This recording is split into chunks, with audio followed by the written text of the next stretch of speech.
नमस्कार, मोहिनीताज किचनमध्ये आज आपण करणार आहोत गौरी गणपतीमध्ये नैवेद्यासाठी बनवलेली वाटली डाळची रेसिपी।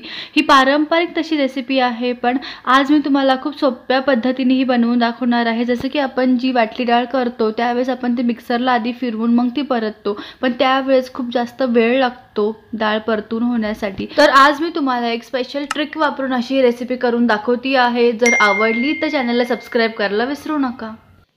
इथे मी अशी चण्याची डाळ 1 वाटी अशी घेतलेली आहे आणि ही डाळ मी रात्रभर अशी पाण्यामध्ये भिजत ठेवलेली होती। तुम्ही हवं तर 4 ते 5 तास सुद्धा ही डाळ भिजवून घेऊ शकता। आणि आता ही डाळ आपण मिक्सरला न फिरवता ती आधी स्वच्छ पाण्याने आधी 2 ते 3 वेळा धुवून घ्यायची आहे आणि त्यानंतर आपण तिला वाफवून घ्यायची। तर त्यासाठी इथं मी कढई गरम करत ठेवून त्याच्यावरती एक चाळण ठेवून घेणार आहे आणि ह्या चाळणीवरती आपण आपली डाळ मस्त अशी वाफवून घेणार आहे। ह्याच्यामुळे एकतर टाइम कमी लागतो वाटली डाळ होण्यासाठी, अगदी मोकळी अशी वाटली डाळ होती आणि ही छान आपण डाळ सगळीकडे छान अशी पसरवून घेऊ।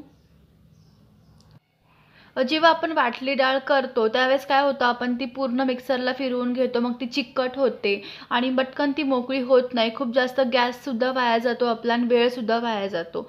तर इथे काय करायचं, त्याला झाकण ठेवून आपण 10 ते 15 मिनिटं ही डाळ छान अशी वाफवून घ्यायची आहे। तर 10 ते 15 मिनिटं झाल्याच्या नंतर तुम्ही ते बघू शकता की ती मोकळी अगदी ही डाळ शिजलेली आहे।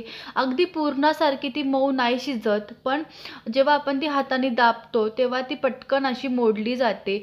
आणि आता आपण इथे गॅस बंद करून घ्यायचा आणि ही डाळ पूर्णपणे थंड करून घ्यायची। छान त्याला रूम टेम्परेचरवरती आपण गार करून घ्यायची आहे आणि अशी ही डाळ छान गार झाल्याच्या नंतर त्याला आता आपण मिक्सरमध्ये फिरवून घ्यायची आहे।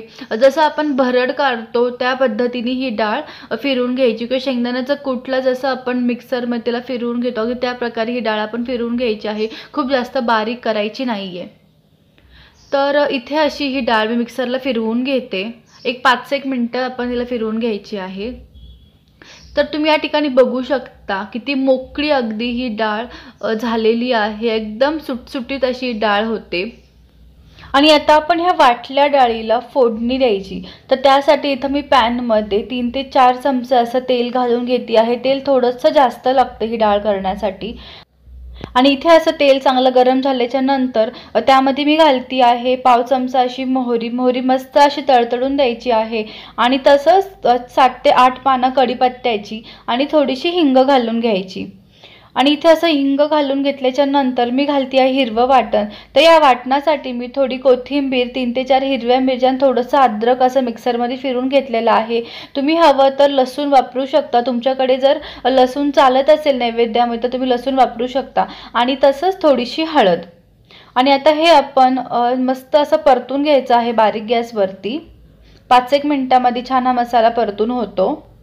तसंच यामध्ये घालायचं आहे चवीनुसार मीठ आणि परत एकदा आपण छान हा मसाला असा परतून घेऊ।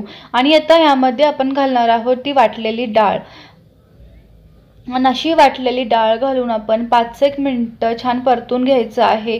जेव्हा आपण अशा प्रकारे डाळ बनवून घेतो तेव्हा खूप जास्त वेळ परतावी लागत नाही, खूप झटपट अशी वाटल्या डाळची रेसिपी आपली तयार होते। आणि इथं अशी ही डाळ आपण खूप मस्त अशी एकत्र घालून घ्यायची, खूप छान अशी परतून घ्यायची आहे। आणि ती आता आपण खूप जास्त कोरडी न करता थोडीशी ओलसर ठेवायची, कारण जेव्हा ती थंड होती त्यावेळेस ती आणखीन कोरडी होते। आणि आता ह्याच्यावरती मी झाकण ठेवून 5-1 मिनिटं छान त्याची वाफ काढून घेणार आहे, म्हणजे छान अगदी मऊसूद अगदी अशी आपली डाळ तयार होते। तर इथे तुम्ही बघू शकता किती मस्त रंग सुद्धा आलेला आहे आणि अगदी मोकळी अशी डाळ झालेली आहे। आणि आता ह्यामध्ये आपण घालायचं आहे ओलं खोबरं आणि त्याचबरोबर थोडीशी कोथिंबीर। आणि इथे असं कोथिंबीर घातल्याच्या नंतर परत एकदा आपण ही डाळ खूप छान अशी एकत्र करून घ्यायची आहे।